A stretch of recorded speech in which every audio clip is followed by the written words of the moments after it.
Oi, Carol. Tudo bem? Boa noite. Oi, Isabela.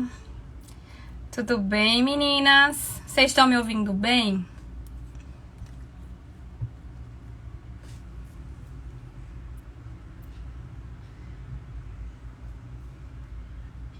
Vocês estão me ouvindo?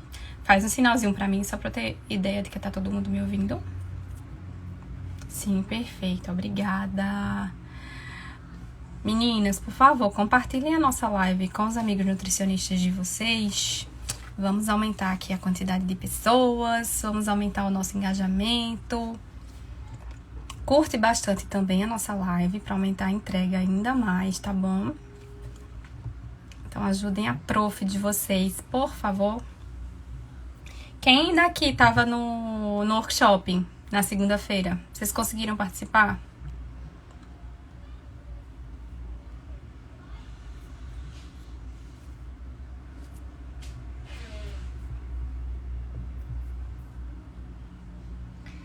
Boa noite, Luciara. Vocês conseguiram participar do workshop na segunda? Escreve aqui pra mim nos comentários.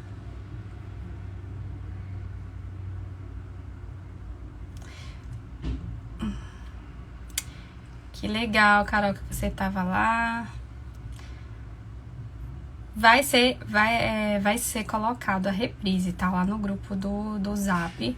O pessoal só tá terminando a edição. Porque minha cara ficou rosa, né? Ninguém me falou que minha cara tava rosa.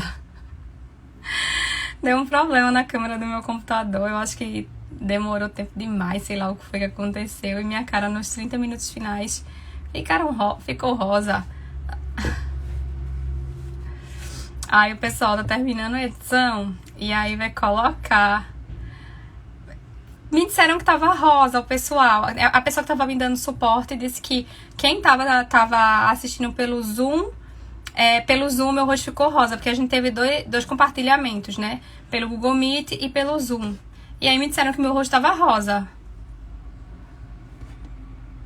Meu marido tava assistindo, inclusive, e ele disse que meu rosto tava rosa também nos 30 minutos finais. Ele disse que ficou rosa meu rosto. É como se a câmera inteira tivesse ficado rosa, sabe? Aí o pessoal tá terminando a edição. Aí vão colocar a edição lá no workshop, tá? Lá no grupo do WhatsApp, na verdade, do workshop, pra vocês poderem rever, poderem retirar as dúvidas de vocês sobre a formação ISIS, porque segunda foi o nosso lançamento da formação ISIS. E hoje vocês escolheram falar sobre emagrecimento, né?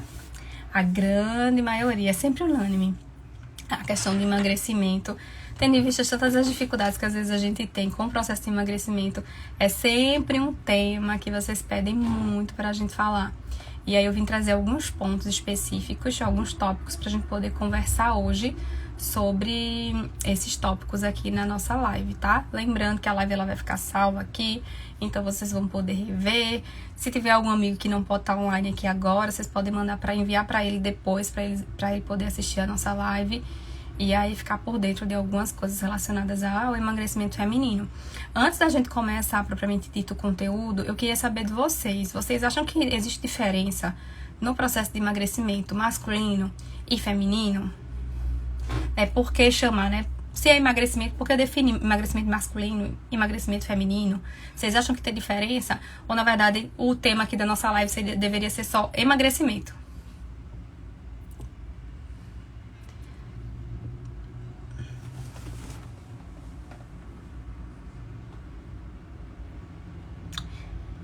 Ninguém quer falar? Estão com medo de falar? Ó, a Luciara disse que acha que tem diferença. Jordana também, chega faz raiva. Pois é. Eu lembro que tinha eu até, no outro perfil de nutricionista, eu até salvei. Eu acho que eu até gravei esse meme. Ou eu compartilhei esse meme, não lembro direito. Mas ele tirava a onda justamente que a gente fazia milhões de coisas pra poder emagrecer, né? Enquanto o homem ia no banheiro, passava 30 minutinhos ali e voltava com 2, 3 quilos a menos. E a gente continuava lá, firme e forte, com o nosso peso corporal e com a dificuldade de emagrecer, propriamente dita. Mas, de fato, tá? Existem diferenças que bem gritantes em relação ao sexo masculino e em relação ao sexo feminino, né? Primeiro, a gente já pontuou o seguinte. Uma coisa que nos distingue muito dos homens é basicamente o quê? Nosso ciclo menstrual, certo? Então, nós temos uma série de variações hormonais ao longo do mês, que o homem não passa por essas variações hormonais, diferente da gente. Isso já é um fator que impacta consideravelmente. E impacta em relação a vários fatores, desde a questão bioquímica propriamente dita, quanto ao próprio processo de ingesta alimentar, que vai se alterar durante os 30 dias ou 35 dias do ciclo que cada mulher ela apresenta. Então, isso é um fator muito importante, né? Essa flutuação hormonal que acontece no nosso organismo. Então, consequentemente, isso já é um fator que contribui para o processo de emagrecimento ele ser diferente em cada um dos organismos. Outro ponto que a gente deve pontuar aqui é a própria questão da massa muscular, né? O teor de massa muscular do homem é diferente. A composição corporal, ela é diferente. O homem, ele tem mais massa muscular. O homem, ele tem um metabolismo mais elevado do que a mulher propriamente dita. Então, isso já faz com que o processo de emagrecimento também seja diferente no homem e seja diferente na mulher. E se a gente for pontuar uma coisa muito importante, né? Nós produzimos uma quantidade elevada ao longo do mês, principalmente numa certa fase do mês, de estrogênio. E esse estrogênio, ele também influencia diretamente na nossa composição corporal, diferente do homem. Então, novamente, o ciclo menstrual, como eu falei, influenciando diretamente nessa composição corporal. Então, consequentemente, sim, a gente pode usar o termo emagrecimento feminino ou emagrecimento masculino, porque o processo de emagrecimento, as vias metabólicas, as estratégias nutricionais que precisam ser utilizadas durante esse processo, ele vai ser diferente. Todas essas estratégias elas vão ser diferentes, porque os organismos são diferentes, né? Eles têm suas vantagens, mas a gente também tem as nossas vantagens de ser mulher. A gente é dotada de fazer mais de uma coisa ao mesmo tempo, né? O homem é um ser limitado nesse aspecto, concordam comigo? Né? Se a gente pede para o homem fazer mais de uma coisa ao mesmo tempo, ele não tem essa capacidade. Então a gente estuda, faz almoço. Hoje eu estava montando os slides de vocês e fazendo a janta ao mesmo tempo, pra vocês terem ideia. Hoje foi sopa aqui em casa de noite. E eu tava fazendo a sopa e montando os slides de vocês. Eu tenho certeza que se fosse o meu marido, ele não faria a mesma coisa, ele não conseguiria fazer as mesmas coisas ao mesmo tempo. Ou ele queimava a sopa, ou ele fazia os slides. Ou, na verdade, ele ia desistir de alguma das duas coisas, porque ele não ia dar conta de fazer. Então, a gente tem esse ponto positivo aí em relação ao sexo masculino, né? A gente é dotada da capacidade aí de fazer 1000 coisas ao mesmo tempo. E graças a Deus, porque o que seria dos nossos filhos se não fossem as mães, não é verdade? E aí, mas voltando para o nosso assunto, fugindo um pouquinho da piada. Então, a gente pode sim falar de emagrecimento feminino e emagrecimento masculino, porque todo o contexto ele é diferente de homem e é diferente para mulher. Então, consequentemente, as estratégias que a gente vai precisar utilizar durante o processo, elas vão ser diferentes. Obviamente, nem tudo é diferente. Alguns princípios, eles vão ser iguais. Por exemplo, para emagrecer, todo mundo precisa ter um déficit calórico. Não tem como emagrecer se você está ingerindo a mesma quantidade de calorias para fazer a manutenção do seu peso, ou você está ingerindo uma quantidade maior de calorias. Então, Ó, Carol aqui. Carol, então vamos rever essas coisas, porque é uma das coisas que nós mulheres nos orgulhamos bastante, né? Então vamos aí tentar focar nesse processo de reverter essa questão para você ser uma mulher dotada dessa capacidade também. Mas voltando para cá. Então, o déficit calórico, ele tem que existir. Então, vai ser algo comum. Tanto se for emagrecimento feminino ou se for emagrecimento masculino, tá? Então, vai existir déficit calórico. Isso daí é super importante. Então, é uma coisa comum. Só que existem algumas outras questões que a gente vai perceber que vai ser diferente no homem e vai ser diferente na mulher. E aí, alguns pontos, eu vou desativar os comentários aqui, só pra ficar melhor o entendimento de vocês, tá? Aí, lembrando, no final, pra quem já tá acostumado aqui com as nossas lives, no final eu sempre abro pra perguntas, então vocês podem deixar as perguntas de vocês aqui na caixinha, né? Ou no final vocês fazem a pergunta, tá bom? Só pra vocês poderem visualizar tudinho direitinho. Então, ó. Então, alguns pontos, eles vão ser importantes da gente avaliar no processo de emagrecimento feminino, ok? E aí, o que é que a gente pensa? Primeiro, para uma mulher emagrecer, existem algumas barreiras e obstáculos no meio do caminho, seja em fases da vida diferente que ela esteja vivendo. Existem também algumas condições patológicas, por exemplo, que a mulher, ela apresenta, que o homem não vai apresentar e que, consequentemente, também vão alterar esse processo ou dificultar esse processo de emagrecimento.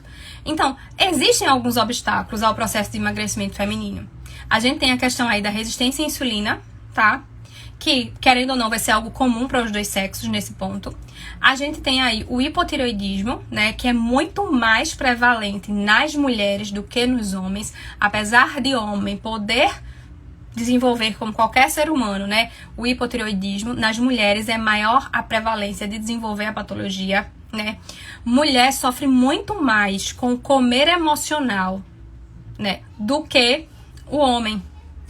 O estresse crônico, né? A gente tem que pontuar algumas questões, né?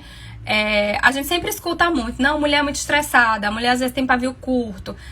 Existe um ponto que corrobora para isso, né? Um ponto que, às vezes, o ambiente onde a gente está inserido, inclusive o ambiente familiar, o ambiente de casa, a sobrecarga do dia a dia, a sobrecarga do trabalho, faz com que, muitas vezes, a gente viva um processo de estresse. Então, a gente, às vezes, está num ambiente de trabalho que é estressante, isso é um ponto. Chega em casa, a gente tem uma série de demandas e muitas mulheres, infelizmente, não tem auxílio, não tem suporte dentro de casa, ela para desenvolver todas as atividades. Então, isso já corrobora para o processo de estresse também, né? Só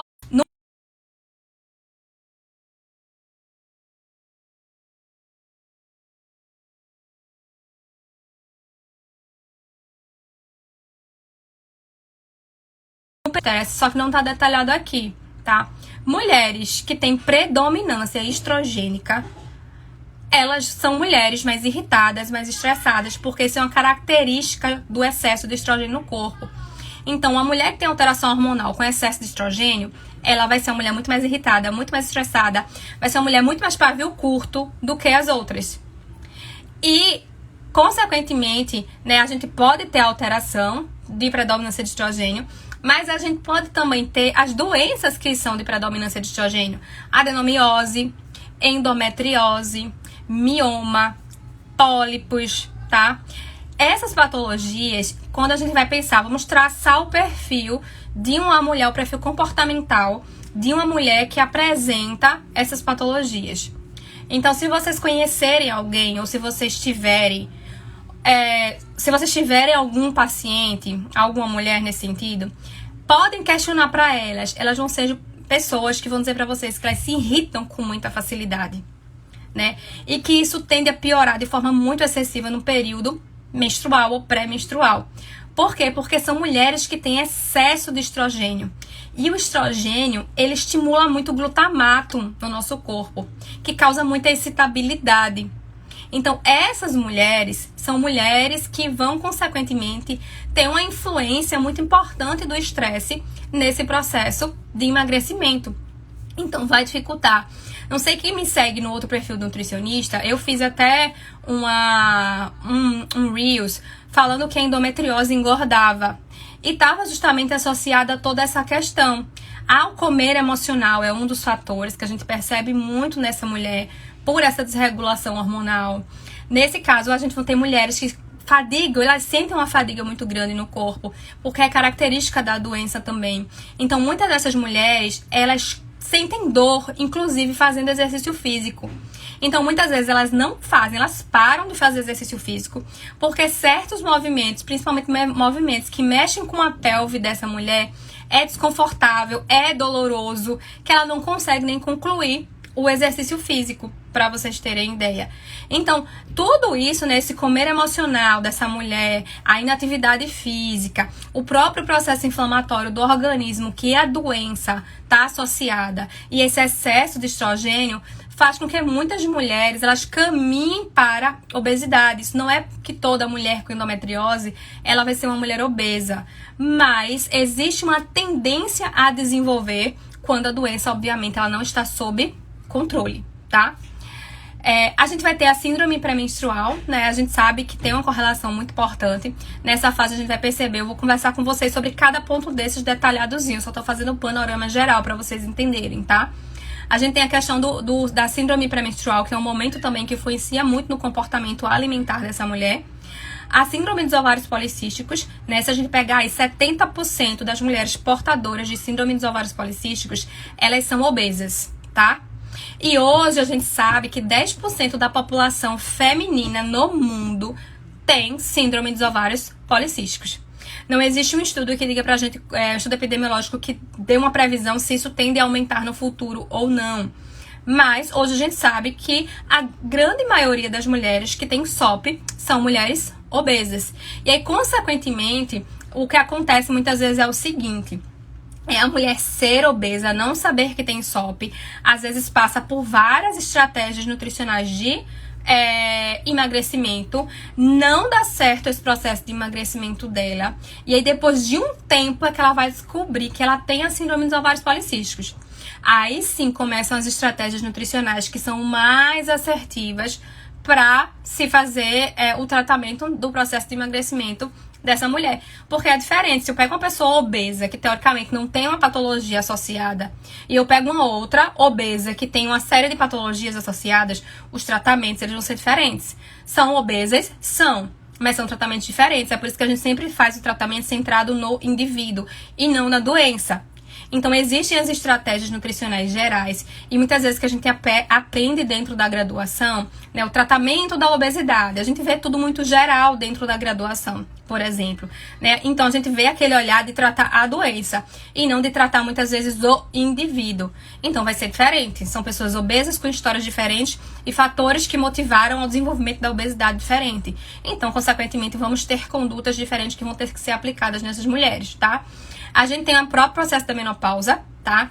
Então, se a gente for pensar aí no histórico, quantas mulheres, por exemplo, eram mulheres magras e que, por volta dos 40 anos de idade, elas começam a ganhar peso e muitas vezes elas relatam até pra gente no momento de consulta: Gil, eu não percebi nenhuma mudança de comportamento alimentar, eu não mudei a minha alimentação, nada especificamente, não agreguei quantidade de fato, continuo fazendo prática de exercício físico, mas eu percebo que eu ganhei um pouco mais de gordurinha que eu não tinha, um pouco mais de flacidez que eu não tinha. E eu tô percebendo que antes, esse quantitativo que eu ganhava, que a flutuação de 1 kg, 2 kg, ela é super normal. Mas na menopausa é muito mais difícil, às vezes, de perder isso. Justamente por causa de toda a alteração hormonal que acontece nessa fase da vida da mulher. E é outro ponto que, consequentemente, o tratamento da obesidade na menopausa vai ser diferente do tratamento da obesidade no indivíduo que é adulto. Então, vão ser histórias diferentes novamente e fisiopatologias diferentes, então condutas diferentes, tá? E aí, um outro ponto muito importante é a massa muscular, né? Que é um obstáculo. Muitas vezes o processo de emagrecimento, né, quando não realizado da forma correta, ele vem associado de uma grande perda de peso junto de uma grande perda de massa muscular. E isso acaba sendo um obstáculo à continuidade desse processo de emagrecimento, principalmente se é um grande obeso. Se é um grande obeso, aquele obeso que tem que perder aí 30, 40 quilos, por exemplo, né? E essa perda de peso inicial, ela vem associada muita perda de massa muscular. Consequentemente, esse vai ser o indivíduo que vai ter muita dificuldade de chegar a esse objetivo final dele, certo? Então, vamos conversar melhor sobre cada um desses pontinhos. Primeiro deles, né, seguindo a nossa ordem, vamos falar aqui um pouquinho sobre a resistência à insulina propriamente dita, tá? Então, a gente vai perceber que o indivíduo obeso que tem resistência à insulina, ele tem uma estrutura corporal diferente daquele que não tem desenvolvimento de resistência à insulina. Então a gente percebe que a resistência à insulina, ela condiciona a um aumento da gordura mais visceral nesse indivíduo que ele é obeso. Então a gente vai ter características diferentes, né? Aquele indivíduo que tem resistência à insulina, ele tem uma obesidade muito mais central, como vocês conseguem observar aqui na imagenzinha, né, que vocês estão vendo. Ele tem um quantitativo de gordura muito mais associado dentro e presente, próximos aos órgãos. É uma pessoa que desenvolve com facilidade esteatose hepática, por exemplo. Coisa que a gente não vai encontrar naquele indivíduo obeso que não sofre com resistência à insulina. Aquele indivíduo obeso que não tem resistência à insulina, a gordura dele é mais mole, porque é uma gordura subcutânea. Então está associado ao tecido subcutâneo. E, consequentemente, a gente vai pensar de forma diferente em relação a esse indivíduo que ele tem uma obesidade com característica de resistência à insulina e aquele que não tem. Então, esse indivíduo com resistência à insulina, obeso, ele é um indivíduo, consequentemente, que tem uma tendência muito maior a desenvolver, né, doenças cardiometabólicas, a desenvolver a síndrome metabólica, por causa do processo inflamatório gerado nesse tipo de obesidade, por causa do aumento das citocinas pró-inflamatórias que a gente vai observar nesse indivíduo. Então, as estratégias que a gente vai pensar para o processo de emagrecimento desse indivíduo que tem obesidade e resistência à insulina, elas vão ser diferentes para aqueles indivíduos que não apresentam a resistência à insulina. Então, a gente percebe que para esse indivíduo com resistência à insulina, ele é um indivíduo que responde muito melhor a estratégias nutricionais que são relacionadas à redução do conteúdo de carboidrato na dieta propriamente dita. Então, quando a gente vai verificar a literatura, são pessoas que reduzir o quantitativo de carboidrato funciona muito melhor do que apenas só aplicar uma estratégia nutricional hipocalórica para esse indivíduo. Então, obviamente, a estratégia hipocalórica ela vai existir, mas ela deve vir associada a um outro tipo de estratégia nutricional para esse público, que no caso da resistência à insulina se aplica muito mais a estratégias de redução do carboidrato. Os padrões de dieta low carb, esse indivíduo, ele responde muito melhor. Diferente daquele indivíduo que tem um tecido adiposo subcutâneo. Aquele indivíduo que apresenta tecido adiposo subcutâneo, a literatura pontua pra gente que ele é um indivíduo que responde muito melhor a déficit calórico, obviamente, mas a redução de gordura da dieta. Então, uma dieta muito mais hipolipídica para esse indivíduo.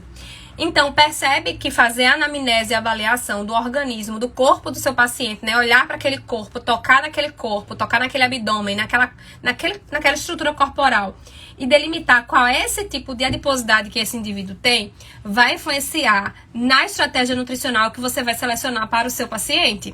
Se você vai selecionar uma dieta low carb, uma dieta hipolipídica para esse indivíduo, por exemplo, seguir dentro da estratégia hipocalórica que você vai direcionar para esse indivíduo.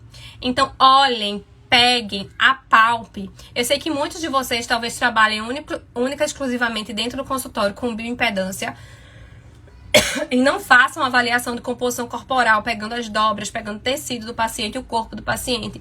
Mas independente de você realizar a bioimpedância ou não, é importante você tocar no paciente, você tocar nesse abdômen, você olhar para a estrutura do corpo, verificar se essa adiposidade ela é muito mais na região das coxas, se ela é muito mais na região central, se esse abdômen ele é rígido ou não é rígido, se essa gordura ela é mais molinha, né? Às vezes o paciente, principalmente quando a gente pega indivíduos que passaram, por exemplo, por estratégias de lipoaspiração, eles têm um abdômen, muitas vezes, que é mais rígido por causa do tecido, que foi muito esticado, e muito tecido adiposo foi retirado daquela região. Então, eles vão engordar de uma forma diferente. Não é aquele indivíduo que vai formar uma barriguinha redonda, né? Muitas vezes, por causa da própria retirada de tecido na região, é uma barriga que continua, vamos dizer assim, reta, mas a gente percebe ao tocar no bíceps, ao tocar no tríceps, na coxa desse indivíduo, que o tecido ele é diferente. E aí a gente consegue perceber se é um tecido que a gente verifica. Desculpem. Mas a garganta ela não está tão bem. Se é um tecido subcutâneo ou se é um tecido visceral, tá? Então façam isso para vocês poderem selecionar a melhor estratégia nutricional para o processo de emagrecimento desse paciente. Então toquem no paciente, avaliem o tipo de gordura e aí vocês vão pensar especificamente na estratégia. Eu vou fazer uma dieta hipocalórica, mas essa dieta hipocalórica ela vai ser hipolipídica ou ela vai ser uma dieta low carb, entendeu? E aí, dentro da avaliação, existem vários tipos de low carb que a gente pode estar aplicando no paciente especificamente. E isso a gente detalha melhor em outro momento, especificamente os padrões de dietas low carb que existem no momento, tá? O outro ponto é o comer emocional, que ele está intimamente relacionado ao processo, à síndrome pré-menstrual no paciente, né? A gente percebe o seguinte, que na mulher, principalmente naquele período pré-menstrual, e para quem sofre com a síndrome pré-menstrual ainda é pior, não é toda mulher que vai ter síndrome pré-menstrual. Existe toda uma classificação e toda uma avaliação para ela ser incluída, tá? É uma avaliação que o neurologista, é neurologista, meu Deus? Não, desculpa, não é neurologista não, é o psiquiatra. Então, o psiquiatra, porque ela é uma doença que está associada ao emocional. Então, consequentemente, existe toda uma metodologia que é realizada para se caracterizar a mulher com síndrome pré-menstrual ou com transtorno do histórico pré-menstrual. Então, ela tem que apresentar uma série de sintomatologias em mais de 4 ciclos, por exemplo, para ele poder caracterizar com um ou com outro. Então, é um processo de avaliação um pouquinho mais lento para se chegar à definição de que ela apresenta essa síndrome especificamente. Mas praticamente todas as mulheres, elas vão sofrer com as alterações hormonais que acontecem no mês. Só que algumas mulheres sofrem mais do que outras, né? Tem algumas mulheres que elas conseguem passar pelo processo da menstruação de uma forma leve e de uma forma tranquila. Outras mulheres não. E o comer emocional é muito importante para algumas mulheres nessa fase do ciclo menstrual. Que basicamente começa todas essas alterações mais impactantes a acontecerem 7 a 10 dias antes da menstruação. Vão se cessar com algumas mulheres logo após a descida do sangue menstrual. Para outras mulheres vai durar ainda uns 2, 3 dias após a menstruação descer, né? Após o primeiro dia da menstruação. É quando acontece, vamos dizer assim, um retorno para o equilíbrio e a centralidade de volta para o organismo dessa mulher. Mas o que é que acontece nessa fase que faz com que essa mulher ela tenha uma busca maior por alimento nesse período? Então, tem uma justificativa, né? Então, não é só a falta de foco dessa mulher, não é só a preguiça de cozinhar, por exemplo, de preparar uma comida, não é só o leminha, né? Força, foco e fé. Não é só isso que acontece. Então, é diferente, é muito mais fácil para o homem ser uma pessoa muito mais centrada em relação ao seu comportamento alimentar durante o mês inteiro do que nós mulheres nessa fase pré-menstrual. E aí a gente precisa entender, a gente precisa colher e a gente precisa pensar enquanto nutricionistas em estratégias nutricionais que vão minimizar esse impacto de alteração hormonal nessa fase do ciclo menstrual. Para, consequentemente, essa mulher passar por essa fase, reduzindo esse comer emocional e reduzindo outros distúrbios que podem acontecer nessa fase do ciclo menstrual propriamente dita. Então, nessa fase de pré-menstrual, né, dessa mulher, a gente tem uma queda dos hormônios, estrogênio e progesterona, na fase lútea final, que a gente chama. Essa queda da progesterona impacta diretamente na redução da produção de serotonina. E a serotonina, ela está intimamente relacionada ao comportamento alimentar, tá? Então, a deficiência de serotonina faz muitas pessoas, muitas mulheres, né, buscarem por mais alimentos. E também essa queda de serotonina que faz com que essa mulher se sinta, por exemplo, muito mais depressiva, chorosa nessa fase do ciclo menstrual. E o que é que acontece? Um dos fatores, né? A queda de serotonina, o corpo da gente sempre vai buscar a homeostase. Então, o corpo vai tentar aumentar essa produção de serotonina. Um dos substratos muito importantes para poder fazer a síntese de serotonina é o triptofano. E quando a gente aumenta o consumo de carboidrato, a gente aumenta o transporte de triptofano através da barreira hematoencefálica para estimular mais a síntese de serotonina no nosso organismo. Então, estão percebendo a relação? Então, o que é que a gente percebe? A mulher, ela aumenta a fome nesse período e ela busca, se a gente for olhar pra gente mesmo, for olhar para as nossas pacientes, ela busca carboidrato. E isso tem uma explicação, é o corpo tentando aumentar a produção de serotonina através do aumento do transporte do triptofano através da barreira hematocefálica. Então, o corpo faz com que ela busque o carboidrato para estimular essa síntese de serotonina, tá? Outro ponto que a gente vai observar é que nessas mulheres, nessa fase pré-menstrual, elas também têm uma redução da produção de GLP-1, da secreção, na verdade, GLP-1 e de PYY, que são peptídeos, endócrinos, que vão atuar a nível do sistema nervoso central, induzindo a saciedade nessa mulher. Então, se ela tem uma redução, então ela vai ter um mecanismo de sinalização mais baixo para ela se sentir saciada. E outro ponto, a gente tem aumento da secreção de grelina. E grelina está associada a quê? A aumento da fome. É tanto que quando a gente pensa, né, nos picos de grelina ao longo do dia, o que é que a gente percebe? A gente comeu agora, a gente vai ter uma secreção de CCK, de GLP-1, de PYY, para induzir a gente ao processo de saciedade. Vai passando algumas horas, geralmente a cada 3 horas, para algumas pessoas, né? Esse é o padrão que a gente percebe no organismo. A gente começa a ter um pico de grelina e a gente começa a se sentir com fome. Então, nessa mulher, nessa fase, né, a gente tem esses picos muito mais rápidos, a gente tem um aumento dessa produção, então ela vai buscar por mais comida nessa fase do ciclo. Então, tem toda uma explicação bioquímica, né, por que essa mulher ela sente mais fome nessa fase do ciclo menstrual e por que ela vai buscar. Vai buscar comida nessa fase do ciclo. Portanto, temos sim que pensar em estratégias nutricionais que vão aliviar e trazer mais tranquilidade e favorecer esse processo de emagrecimento. Porque se essa mulher ela tem um comer compulsivo muito importante nessa fase do ciclo menstrual, a tendência vai ser o quê? A tendência vai ser com que ela descompense demais. E 10 dias no processo de emagrecimento é 1/3 dos resultados. É muita coisa. Concordam comigo?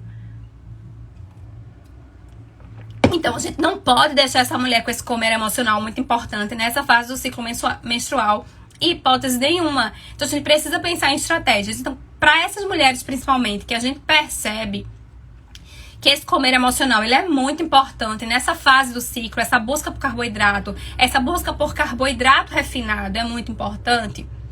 Então, a gente tem e deve pensar em estratégias diferentes de acordo com a fase do ciclo menstrual. Então, a gente pode pensar assim, prescrever para essa mulher um planejamento dietético para a fase folicular e um planejamento dietético para a fase lútea dessa mulher, tá? Pensando nas diferenças hormonais que a gente vai ter nessas fases do ciclo. E que essas diferenças hormonais, elas podem estar impactando diretamente no comportamento alimentar e no processo de emagrecimento dessa mulher. E talvez o insucesso dela no processo de emagrecimento tá vindo justamente desses 10 dias antes da menstruação, onde ela não consegue ter o controle suficiente sobre as escolhas alimentares dela, tá? E nessa fase do ciclo, na fase lútea, tardia dessa mulher, existe, a gente já tem aí muitos estudos científicos relatando que existem certas deficiências nutricionais nessas mulheres que sofrem de síndrome pré-menstrual. Então, são mulheres que vão ter deficiência de magnésio nessa fase do ciclo, vão ter deficiência de cálcio, vão ter deficiência de cromo, vão ter deficiência de vitamina D, por exemplo. Então, a gente tem que pensar no suporte nutricional para essa fase, seja via suplementação, seja via alimentação. Então, a gente tem que raciocinar que nessa fase do ciclo, o corpo precisa de magnésio, de cromo, de cálcio, de vitamina D, de vitamina B6, precisa de triptofano, fontes de triptofano, né? Então, consequentemente, a gente pode pensar aí em fazer o quê? Nessa fase do ciclo, eu vou selecionar alimentos que sejam fontes desses nutrientes, pensando nessa homeostase, desse equilíbrio hormonal, nessa manutenção dessa síntese de serotonina no organismo dessa mulher de forma adequada. Isso é um ponto importante. Ou então, vou pensar num suporte nutricional, em termos de suplementação, de fato, que essa mulher ela vai consumir justamente nesse período de 10 dias antes do ciclo menstrual para essa mulher. Então, a gente pode pensar na suplementação desses nutrientes que eu acabei de citar para vocês, mas a gente pode pensar também, por exemplo, na suplementação do óleo de prímula, que diminui esse processo inflamatório que acontece nessa fase do ciclo. Então, alguns sintomas relacionados, não só ao comportamento alimentar, mas principalmente a inchaço, retenção que acontece, a gente pode pensar em suplementar nessa fase. A gente pode pensar, por exemplo, na suplementação do croxativos nessa fase, tá? O croxativos, ele é o inibidor de recaptação de serotonina. Então, ele vai fazer com que mais serotonina fique na fenda sináptica dessa mulher, consequentemente trazendo mais equilíbrio de humor, né, para essa mulher nessa fase do ciclo. Então, se não tem essa queda de serotonina, consequentemente, esse comer emocional, essa busca por carboidrato, ela vai ser muito menor nessa fase. E o mais incrível é que o Crocus, ele tem estudo científico com fluoxetina, que é um inibidor de recaptação de serotonina, e é umas escolhas de primeira linha para tratamento de síndrome pré-menstrual nas mulheres. E estudos com resultados semelhantes, sem os efeitos adversos que a fluoxetina, por exemplo, ela causa no organismo dessas mulheres. Então, o Croxativos, ele é uma estratégia excelente para a gente poder estar utilizando nessa fase do ciclo para essas mulheres. A gente tem também, por exemplo, o Vitex Agnus Cachos, que é um outro modulador hormonal, tá? Porque muitas mulheres, elas sofrem muito nessa fase por um desequilíbrio entre produção de estrogênio e produção de progesterona, né? Então, elas têm muito mais estrogênio, tem uma predominância estrogênica, e tem baixa progesterona. Então, croxativos, eles estimulam essa produção de progesterona. Estimulando a produção de progesterona, a queda de serotonina também vai ser muito menor. Então, consequentemente, a busca por comida vai ser muito menor. Se nessa fase essa mulher está sentindo muito mais fome, também por causa da falta de saciedade, pela baixa produção de PYY e de GLP-1 e pelo excesso de produção de grelina, a gente pode pensar, por exemplo, em aumentar ainda mais o suporte de fibra nessa fase da dieta dessa mulher, né? Porque a fibra, ela estimula a liberação de GLP-1, de PYY, por exemplo, para induzir a saciedade. Os ácidos graxos de cadeia curta, que são produzidos a partir do processo de fermentação, eles induzem o processo de saciedade.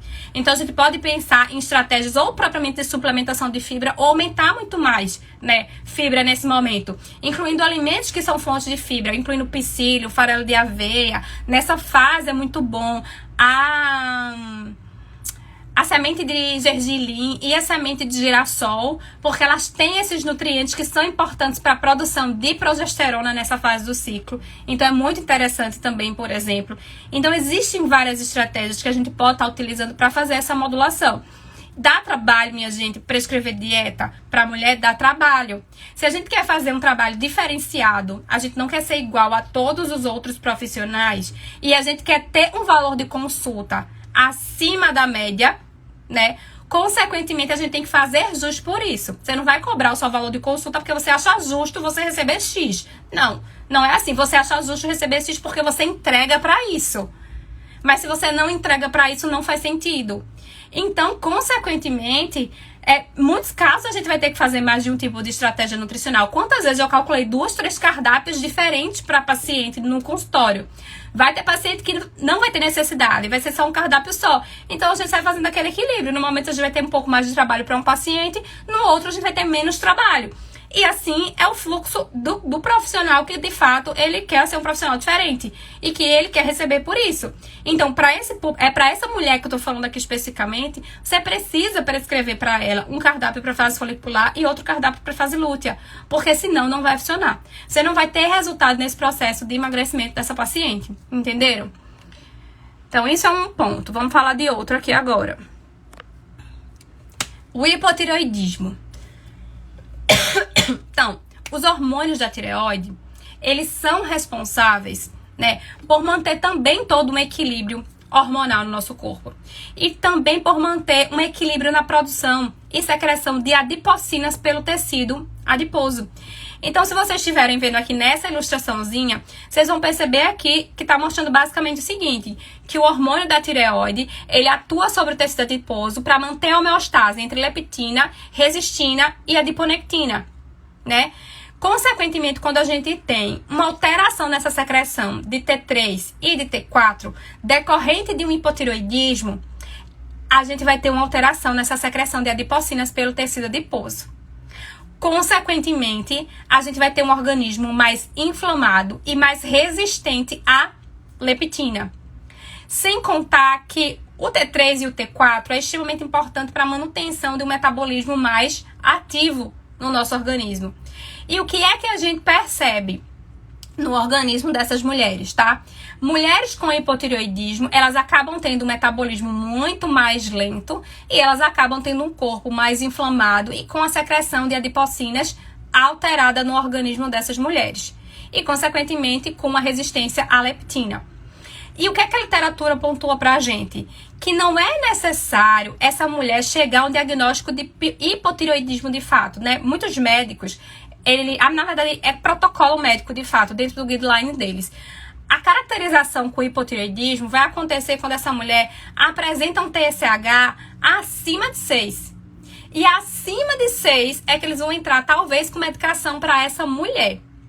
Só o que é que a literatura científica pontua pra gente? Que um TSH ótimo é um TSH entre 1 e 2,5, tá?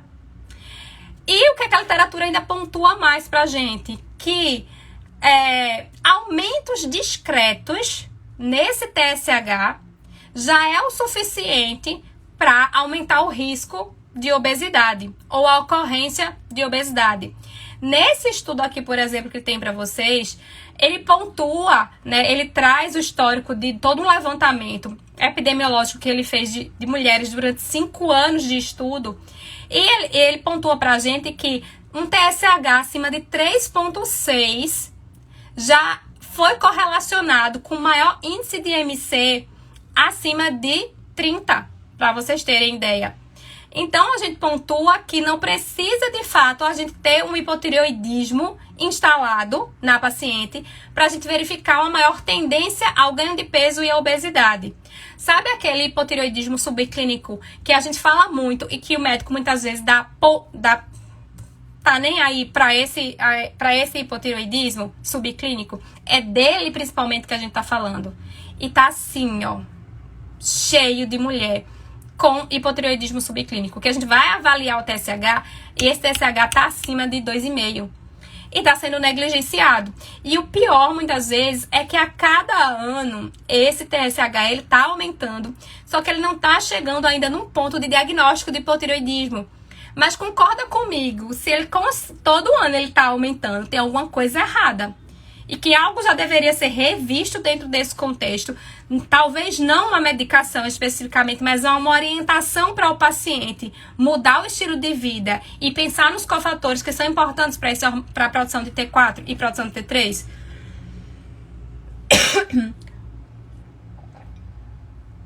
Eu já peguei a paciente de primeira consulta, inclusive, que quando chegou com o histórico, que chegou com os exames, que eu olhei o exame, eu não só olho o valor atual, eu sempre olho para o histórico do paciente. E justamente a cada ano, esse TSH dessa paciente subindo. Nesse caso específico, estava subindo de uma forma até rápida. E até então nada estava sendo feito sobre o caso. E essa paciente também se queixando de excesso de peso. Uma paciente ativa que praticava exercício físico e assim por diante. Então tinha algo. Então é um ponto que a gente precisa ter um olhar para as nossas mulheres, para o tratamento delas, avaliar esse exame de TSH, avaliar esse T3, avaliar esse T4, avaliar o T3 reverso dessa paciente, né? Fazer a avaliação dos anticorpos antitireoide, por exemplo, antitireoperoxidase, o antitrab, por exemplo, o antitireoglobulina, para verificar, por exemplo, se esse hipotireoidismo está associado ao tireoidite de Hashimoto também. A gente não vai fazer diagnóstico, a gente não pode fazer diagnóstico, mas se a gente solicita o exame e a gente vê alterado, então a gente sugere e pede para ele pro endocrinologista para fechar o diagnóstico. Deu para entender? E aí o que acontece? Muitas mulheres que têm o hipotireoidismo subclínico é tireoidite de Hashimoto. E esses anticorpos, eles não são avaliados. E aí a conduta muda completamente. Se eu tiver uma paciente só com hipotireoidismo subclínico e outra porque esse hipotireoidismo subclínico é por causa de uma tireoidite de Hashimoto, dieta completamente diferente. Estratégias nutricionais, elas são completamente diferentes. Mas como a gente tá falando especificamente aqui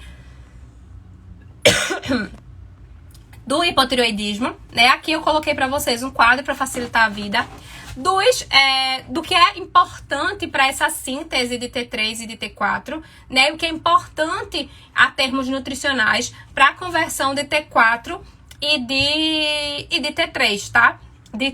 Na verdade, para a conversão de T4 a T3.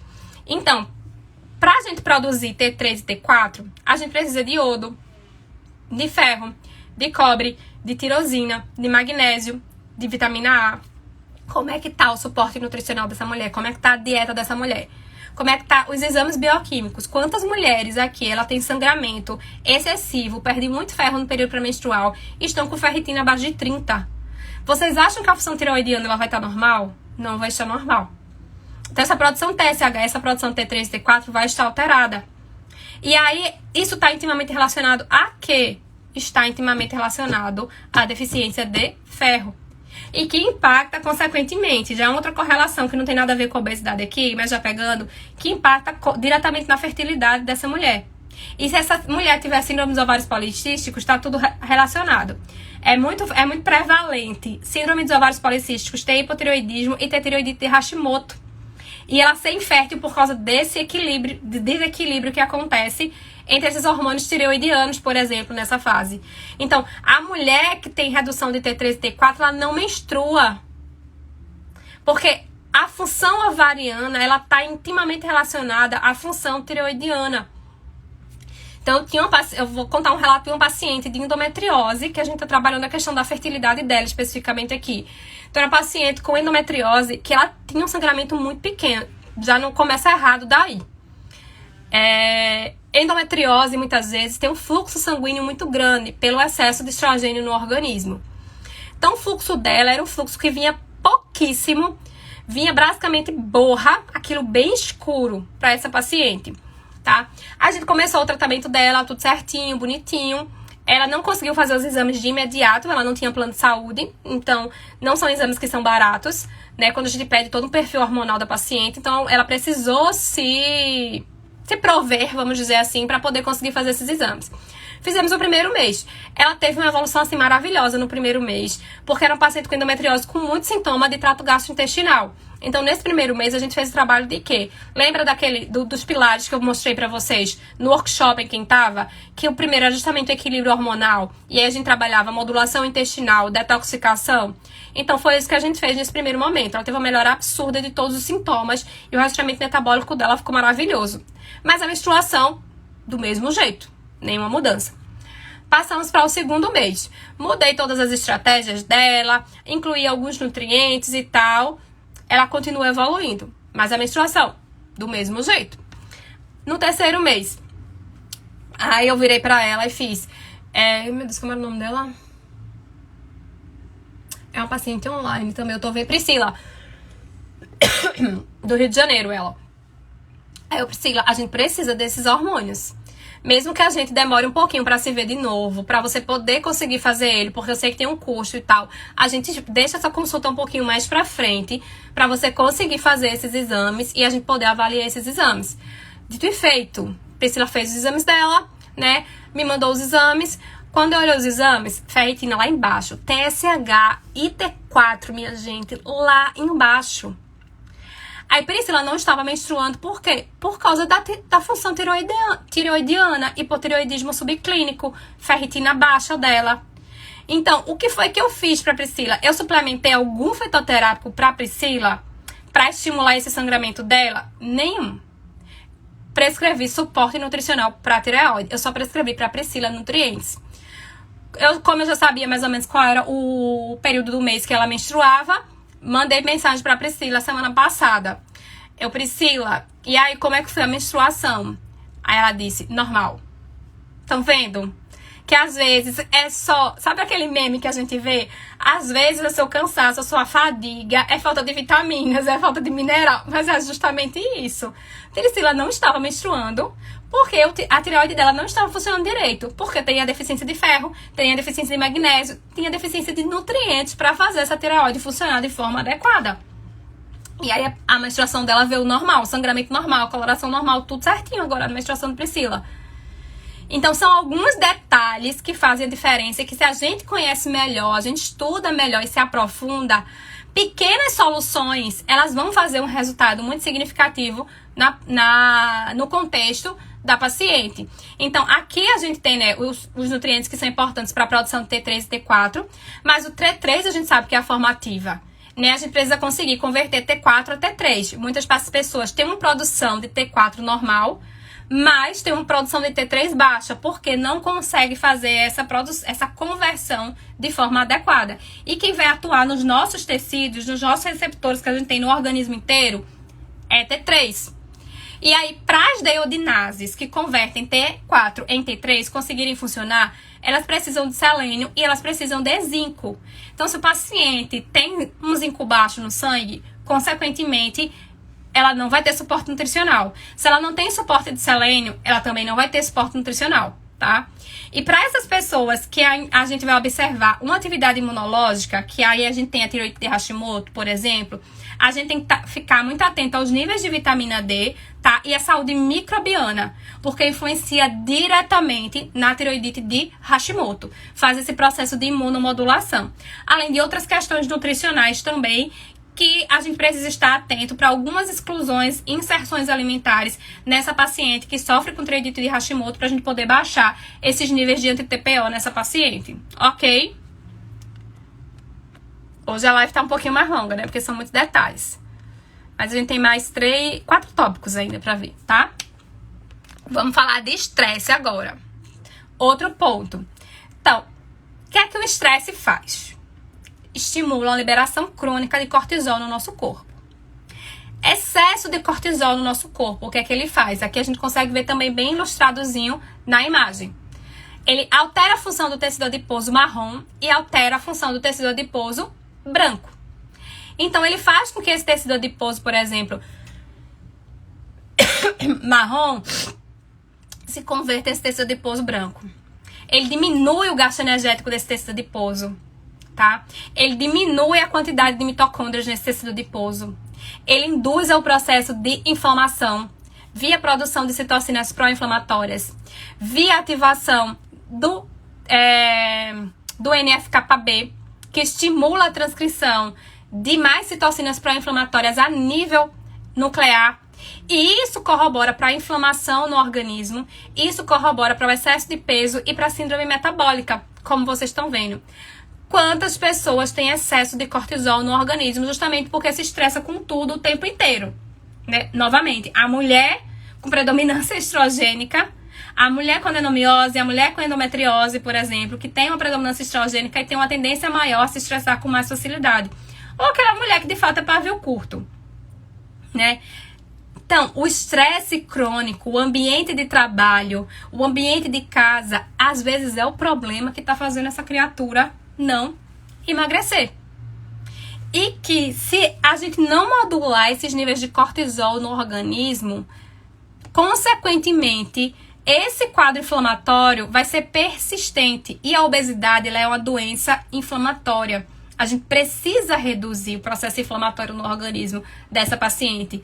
Então, é por isso que a gente pensa sempre num processo de emagrecimento com alimentação saudável, cheia de polifenóis, de vitaminas, de minerais, e não naquele perfil de alimentação só de restrição calórica, né? Porque se fosse só restrição calórica, tava tudo certo, mas não é só restrição calórica. A gente tá vendo aqui que a restrição calórica é apenas um fator dentre tantos outros que são importantes para esse processo de emagrecimento dessa mulher. E como é que a gente pode pensar em modular esse estresse? Obviamente que tudo que a gente está fazendo aqui, a gente precisa pontuar muito com a nossa paciente.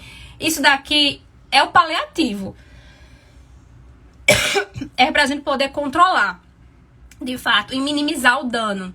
Mas esse estresse, esses problemas, eles vão se resolver quando essa pessoa parar de entrar em contato com esse problema, né? Uma pessoa que tem asma e que tem alergia a tudo no mundo, né? Se ela fica entrando em contato com que ela tem alergia, ela tem uma crise alérgica todo santo dia.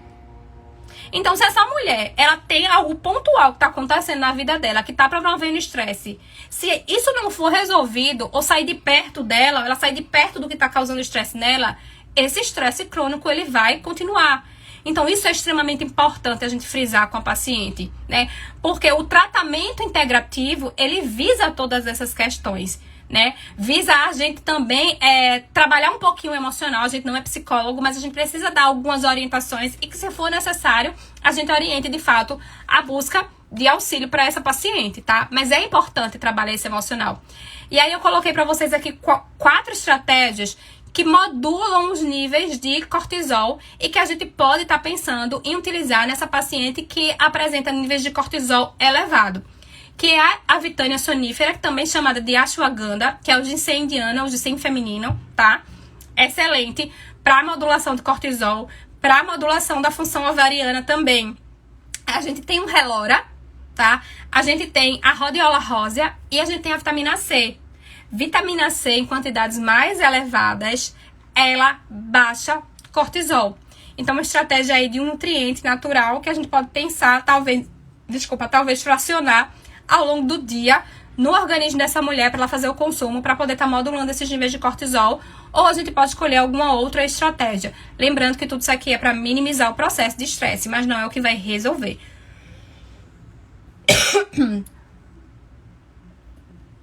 Ninguém se cura do problema estando em contato com esse problema o tempo inteiro, tá? Vamos falar da SOP. Essa imagem aqui, ela é ótima. Muito, muito boa. Quando eu encontrei ela, eu rodei procurando uma imagem que ilustrasse o que eu queria ilustrar pra vocês. E depois de muito rodar, eu encontrei essa imagem. Eu acho que ela ilustra muito bem tudo que a SOP pode conduzir à obesidade. Todos os fatores que estão relacionados.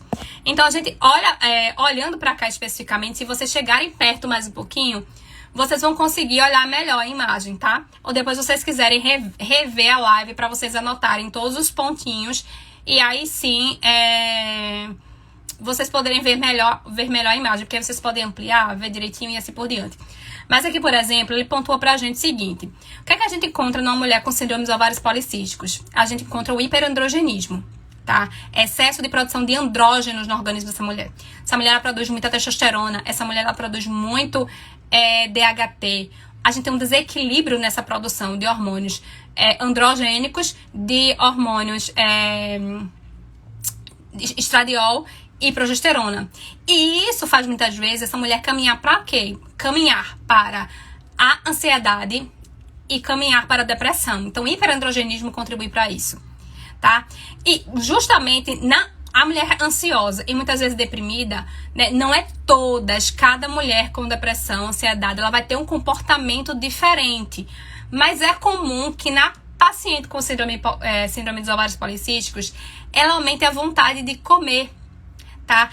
E ela aumente também aquela percepção de angústia em relação à sua composição corporal, de baixa autoestima. E ela busca na comida justamente a fuga para essa baixa autoestima, porque muitas vezes é uma mulher que vai ter excesso de acne, é uma mulher que vai ter alopécia, é uma mulher que vai ter excesso de pelos no organismo, pelo no rosto, pelo no seio, pelo na linha alba, por exemplo, tá? Então, pelo em excesso, às vezes pelo em excesso no corpo inteiro, dependendo do nível de hiperandrogenismo que essa mulher tiver, né? Esse próprio hiperandrogenismo contribui para o ganho de peso e tudo isso, esse aumento dessa fome, desse comportamento alimentar, dessa busca por alimento, contribui para obesidade. O próprio hiperandrogenismo contribui para a resistência à insulina, que vai contribuir para a obesidade. E a gente vê que vira um ciclo. Porque a obesidade por si só, quando o indivíduo já se encontra obeso, contribui para a resistência à insulina, que piora o hiperandrogenismo na mulher que apresenta SOP, por exemplo. Esse aumento da obesidade, né, contribui para a resistência à insulina, mas também contribui para aumento da secreção de insulina pelo pâncreas, contribuindo ainda mais para o processo de hiperandrogenismo. Então, acaba que é um ciclo, né? A SOP pode favorecer o desenvolvimento da obesidade e a obesidade pode favorecer o desenvolvimento da SOP, por N fatores, tá? E o que é que a literatura pontua para a gente em relação a tratamento especificamente? De estratégias nutricionais, dieta low carb é a que melhor se adequa para o tratamento de um paciente com síndrome dos ovários policísticos. A gente acabou de falar lá na frente que a resistência à insulina, né, tá intimamente relacionada à adiposidade visceral, tá relacionada ao maior risco cardiometabólico nessas mulheres. Então, consequentemente, dieta low carb é uma dieta excelente para baixar esses níveis de produção de insulina dessa mulher e melhorar essa resistência à insulina. E aí, pensando nessa sinalização que existe para captação de glicose para dentro da célula, né, existe todo um mecanismo que vários cofatores estão associados. Eu coloquei alguns para vocês aqui, mas a gente tem muitos outros que estão inseridos. Mas a literatura pontua pra gente, né, que o milnostol é uma estratégia interessante, a berberina é outra estratégia interessante e que a vitamina D também é. Lembrando, tudo que eu falei pra vocês, a gente pode pensar em colocar através de alimentação, tá? E utilizar também a suplementação quando a gente julgar que é necessário para essas pacientes, mas sempre priorizando também os alimentos que são fontes desse nutriente na dieta da paciente, ok? Então, percebe que se eu não controlar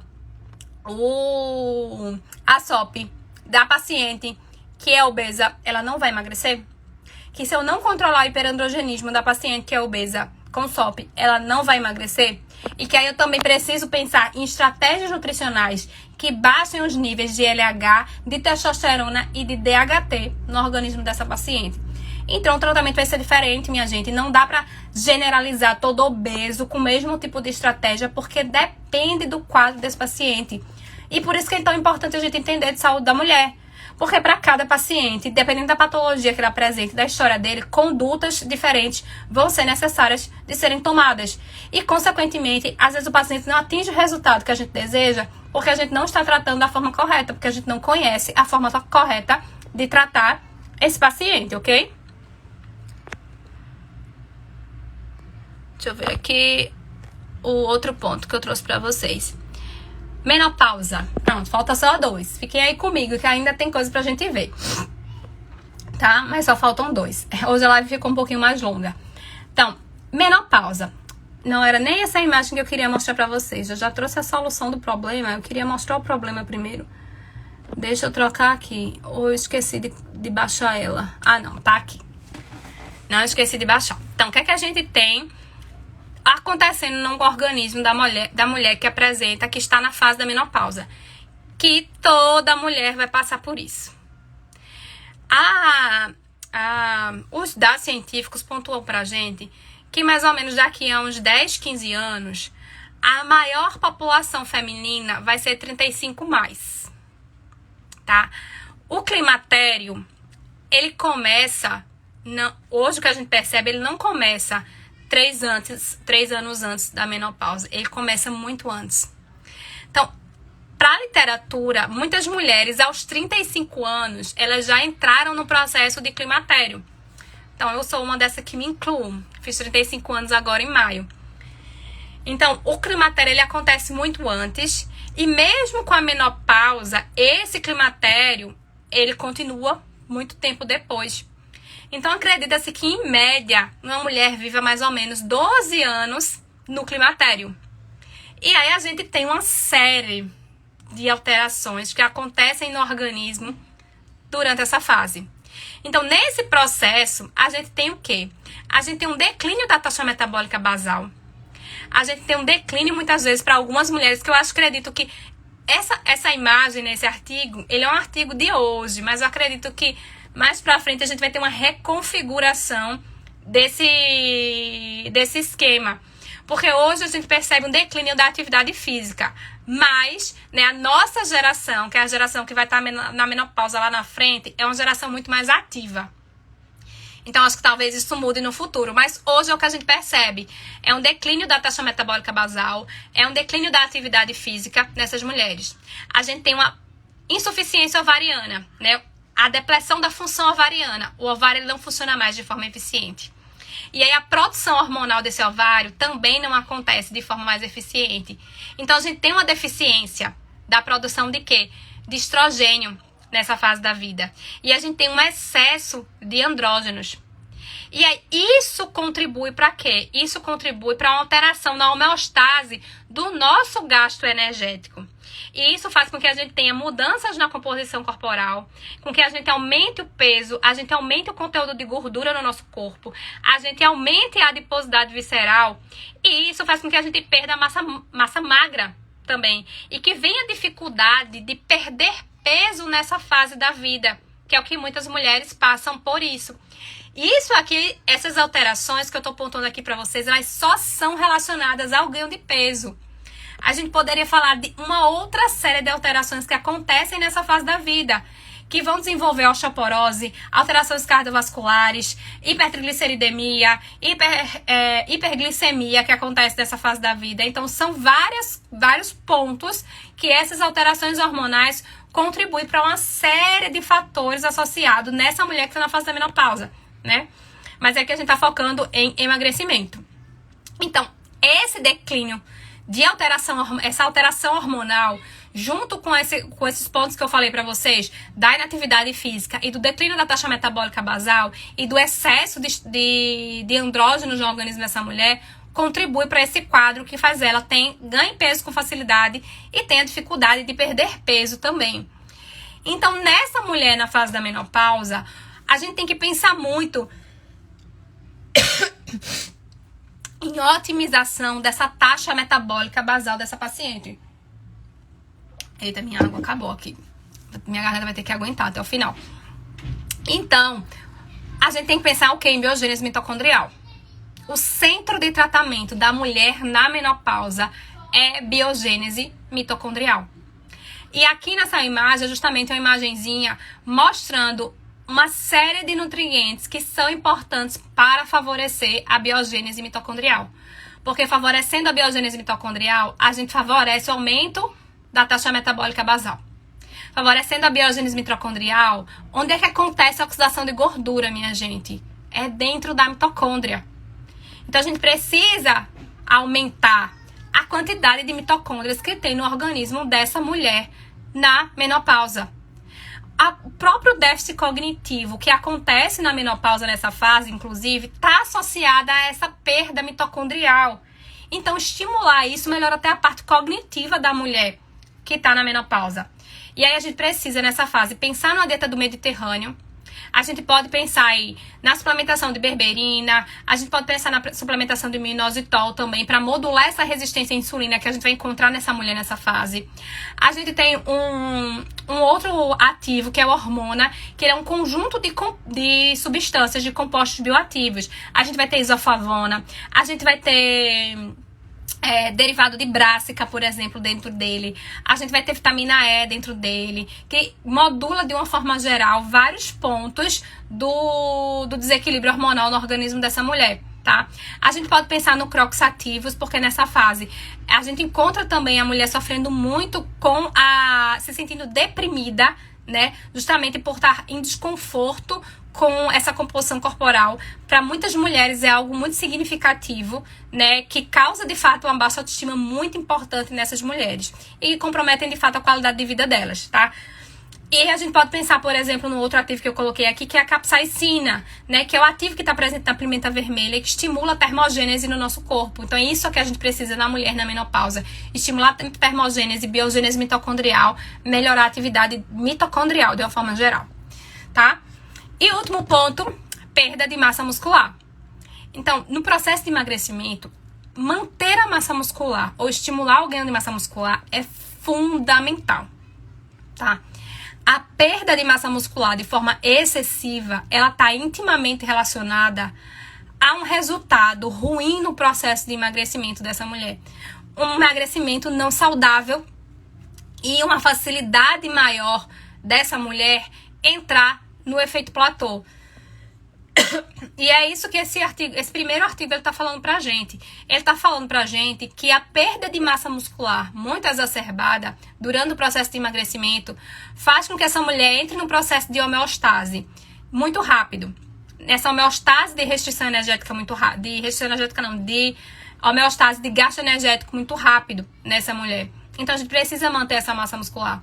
Já nesse segundo artigo, ele pontua pra gente que a perda de massa muscular durante o processo de emagrecimento também está associado ao aumento da fome nas mulheres, por alteração na secreção de peptídeos gastrointestinais também. Portanto, a gente precisa priorizar durante o processo de emagrecimento uma dieta que tenha característica hiperproteica, tá?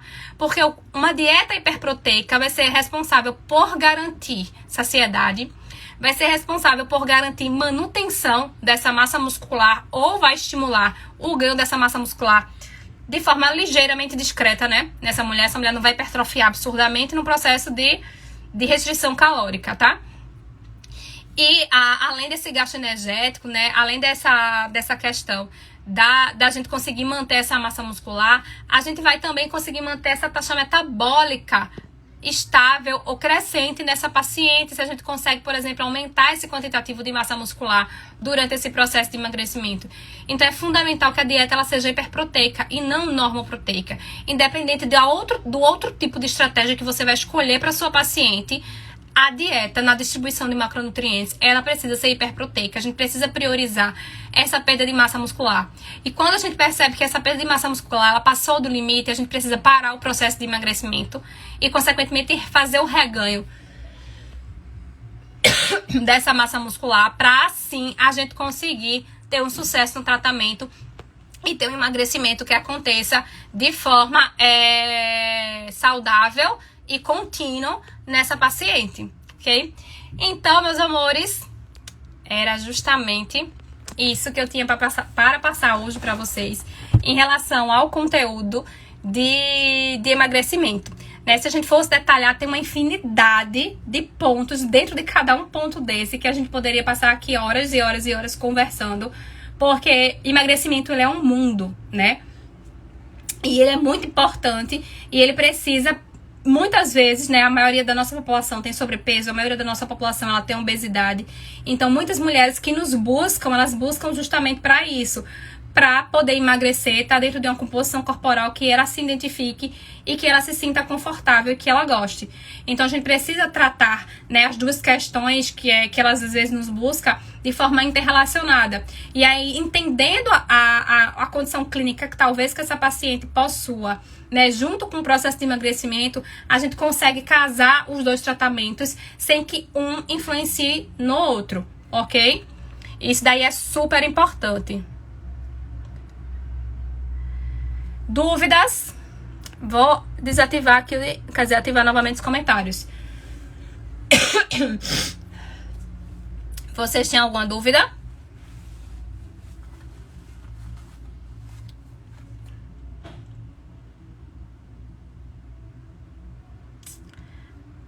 Acho que não temos dúvidas. Espero que a explicação tenha sido muito boa, de fato, que vocês ficaram sem dúvida nenhuma, que não estão me questionando aqui sobre nada, tá?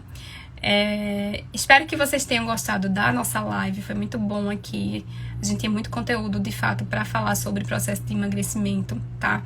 Queria lembrar para vocês que as inscrições para a formação ISIS, elas estão abertas, tá? A gente tem aqui um post, é um dos primeiros posts aqui do perfil, que tem lá todos os módulos detalhados da formação, tá?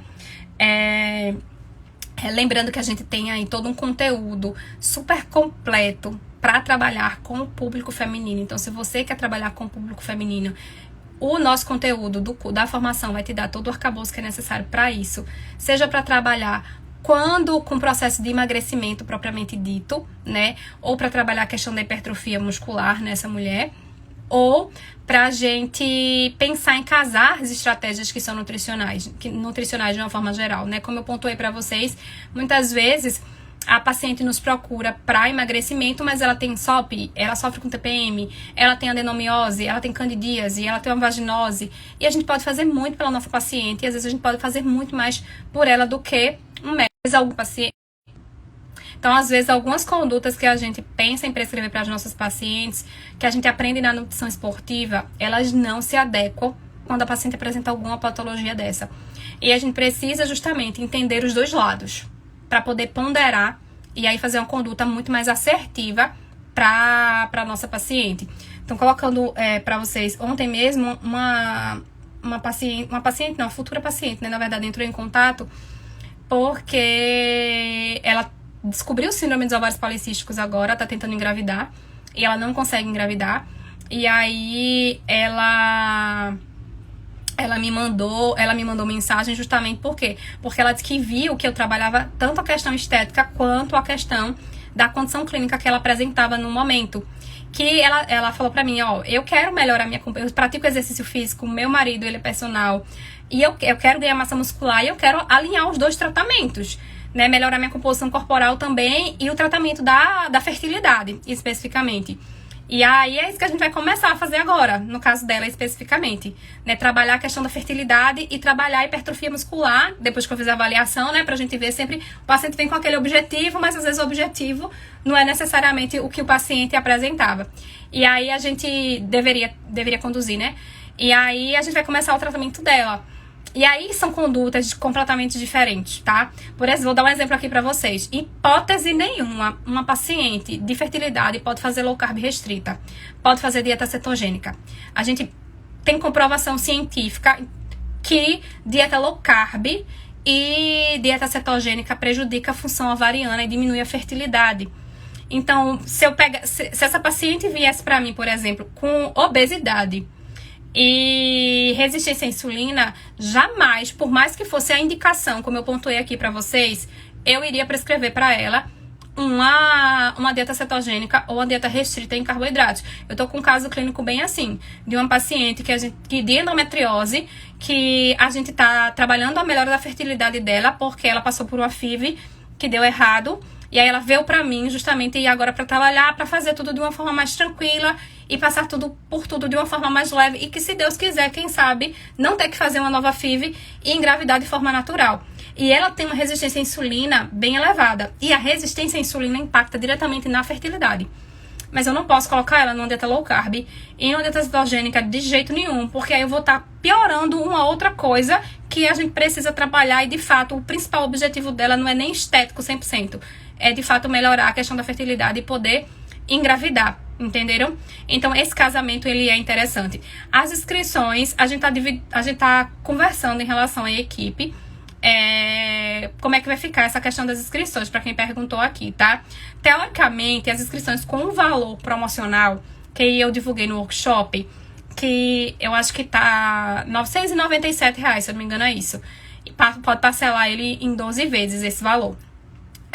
E aí, seria até amanhã.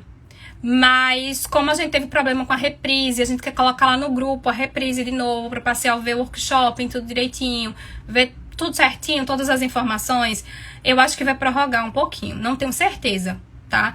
Mas eu acho que talvez prorrogue. Mas é um valor que eu posso dizer para vocês que é bem abaixo do mercado para essa primeira turma, como é uma primeira turma, né? Então, a gente quer fazer algo especial, de fato, para a primeira turma. A primeira turma serão aquelas pessoas que, de fato, acreditaram de primeiro no projeto, que aceitaram o projeto e que acreditaram aqui no meu potencial enquanto professora. Então, essa primeira turma, ela vai ter alguns mimos, vamos dizer assim. E aí, esse valor, de fato, que a gente tá colocando é para essa primeira turma, que é nosso xodózinho, vamos dizer assim, um pouquinho, tá? Que bom que vocês gostaram da nossa live, tá bom? Só tem uma pergunta aqui, deixa eu responder essa pergunta. Mulheres com SOP que estão na fase do climatério. Sim, muito cuidado com essas mulheres com SOP na fase do climatério. São mulheres que vão tender a ganhar peso nessa fase com muita facilidade. E se for mulher magra, também ter cuidado. Se for mulher com SOP magra, também tem que ter cuidado.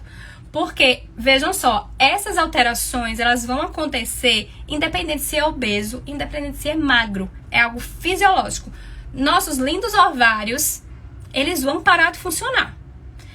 Infelizmente, a gente reclama tanto dessa menstruação, mas se alguém tem uma mãe, uma avó, que está na menopausa e que está sentindo essas dificuldades da menopausa, vocês vão ver que vocês vão pensar que era melhor menstruar. Eu sei que para muitos a menstruação é algo doloroso, mas essa menstruação dolorosa, ela vem de um não cuidado com a menstruação. Qualquer coisa, vão lá na aula de ciclo menstrual, que a gente detalha muito mais sobre ciclo menstrual. Acho que foi a nossa primeira live, inclusive. A gente detalha muito mais sobre essa questão. Então, vamos ver. Então, inclusive, a gente tem que pensar em se preparar para a menopausa.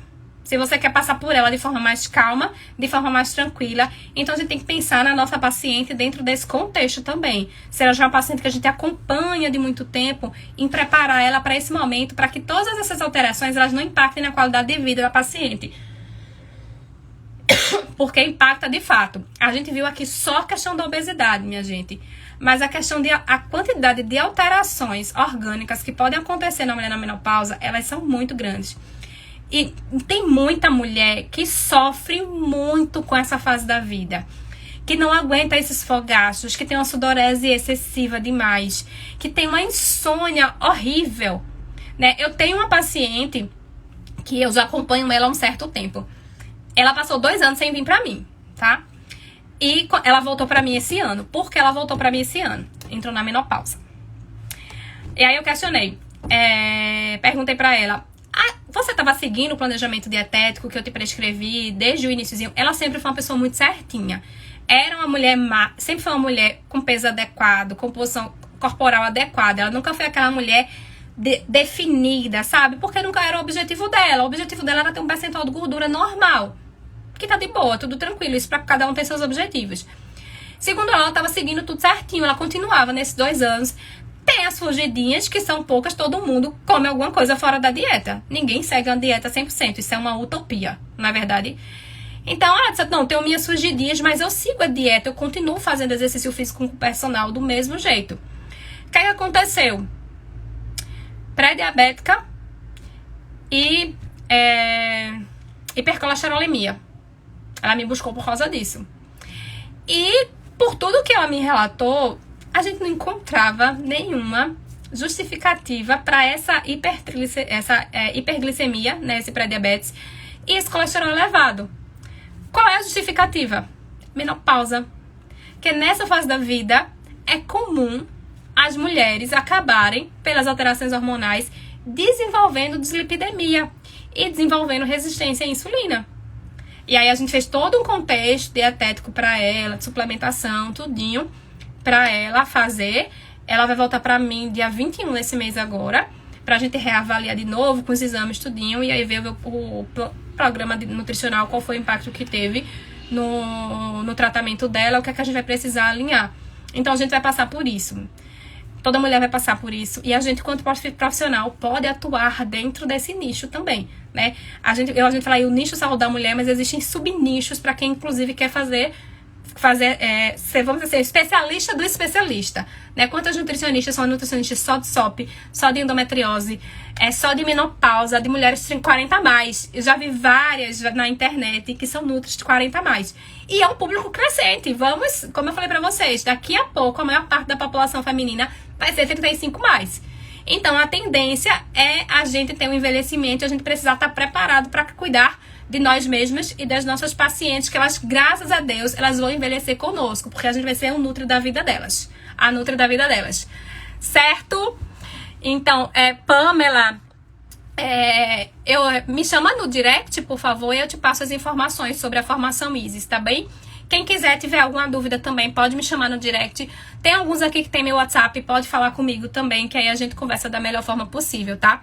Quero ver vocês na formação junto comigo. Especialistas em saúde da mulher, experts e sendo grandes profissionais diferentes no mercado para as nossas pacientes, tá bom? Um beijo. Até a nossa próxima live, na próxima semana. Ainda vou ver qual é o tema, mas se alguém tiver alguma sugestão, coloca aqui. Se ninguém me der sugestão nenhuma, qualquer coisa, eu boto outra enquete de novo e a gente decide o que é que a gente vai falar na próxima semana, tá bem? Boa noite, bom descanso. Obrigada por estarem aqui comigo, por terem participado da live. Num feriado aqui em Recife, foi feriado para poucos, né? Mas ainda assim um feriado. Bom descanso, bom finalzinho de semana e a gente vai se encontrando por aqui nos stories, nos posts e na semana que vem na live. Até mais, minha gente. Beijo no coração de vocês.